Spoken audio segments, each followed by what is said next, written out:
In my guitar teaching, theoretical knowledge of music goes hand in hand with the musical and technical development. Some students curse me for it and leave me. Others curse me for it and thank me later.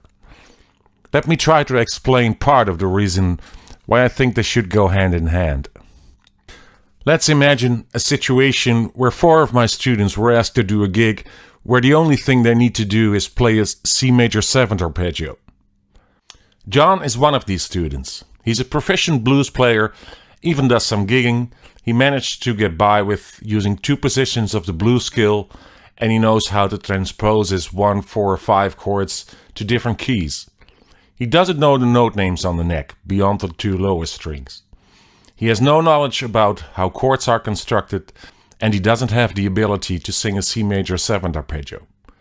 Probably I would have to present him this to be successful tomorrow. John would have to remember what frets to push on what strings. That's quite a lot to remember. He's gonna be very busy to get ready for tomorrow. Then there's Susan. She comes from a classical background. She's technically proficient and she knows the neck well because she has been playing from sheet music a lot. She does not have any knowledge of how chords are constructed or how to sing a C major 7th arpeggio. To be successful tomorrow, I could help her by telling what notes are in the C major 7th arpeggio. As soon as she can remember those, she's on her way. Then there's Peter. Peter has been a piano player in his top 40 band for years now. Peter knows how major 7 chords are constructed, and he knows the sound, so he's able to sing this arpeggio. He has no knowledge of the guitar neck at all. I could get Peter started with showing him where the C note is on the guitar neck. Peter starts looking for the other notes using his ear. Peter has to remember where the C note is and do some very hard work to learn and remember how to play intervals to be successful. Because of his trained ear and his knowledge of how chords are constructed, he can do this task on his own. Then there is Maria. Maria isn't the most proficient player yet, but she knows where the notes are on the neck, she knows how chords are constructed, and she can sing arpeggios. She has never played a C major 7th arpeggio though. I wouldn't have to tell Maria anything to be successful. After I wish Maria good luck, she tells me she looks forward to experimenting with sounds that C major 7 will bring her. I bet all 4 will be successful.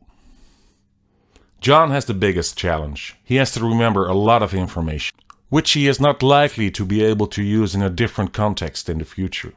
Susan has the job done fast and was hardly challenged. Hopefully she remembers what notes are in the C major 7th, so she gets some learnings out of this task.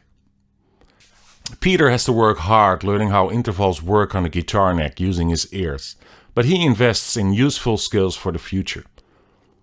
Maria didn't have to do anything and spent her time applying that C major 7th arpeggio on an A minor chord and got creative. When the day of the gig arrives, disaster strikes.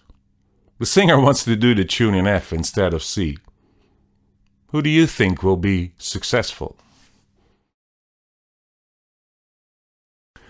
When we take the C major 7 gig off the table, did I do John a favor by presenting him a pattern to give him the fastest way to achieve his short-term goal of playing that arpeggio? Did I do Susan a favor by giving her the fastest way to the desired result?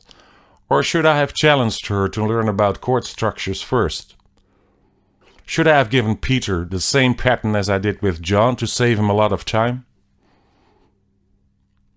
Final thoughts. Of course, the real world doesn't come with black and white examples as I presented them. But I hope you see how investing in musical knowledge and developing your ear will contribute to what should be the mission of all musicians, creating meaningful music that touches hearts of listeners. And knowledge is not the source of that kind of music, but it will create a bridge between the music in your heart or head and your fingers, which are your tools to bring that music to life.